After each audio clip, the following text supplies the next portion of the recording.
सुजलां सुफलां मलयज शीतलां सस्यश्यामलां मातरं वन्दे मातरम् शुभ्रज्योत्स्ना पुलकितयामिनी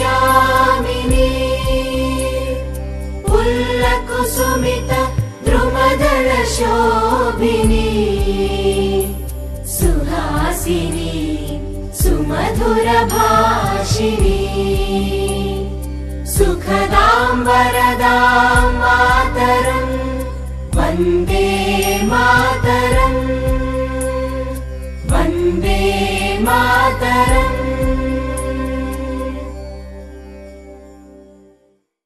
વંદે માતરમ એ માત્ર બે શબ્દો કે સામાન્ય નારો નથી.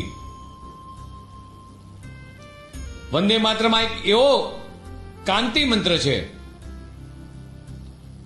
કે જેને બોલતા જ ભારતના 140 કરોડ નાગરિકોના હૃદયમાં આમ તાર ઝણઝણી ઉઠે.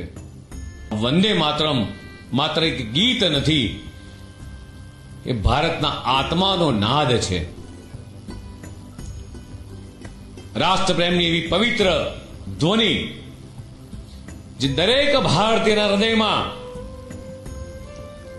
અનંત ઉર્જા, અનંત શ્રદ્ધા અને અનંત સંકલ્પ જગાવે છે. મિત્રો, આ એ છે વંદે માતરમ. वंदे मातरम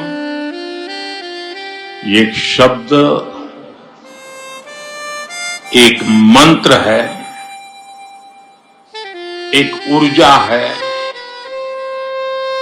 एक स्वप्न है, एक संकल्प है.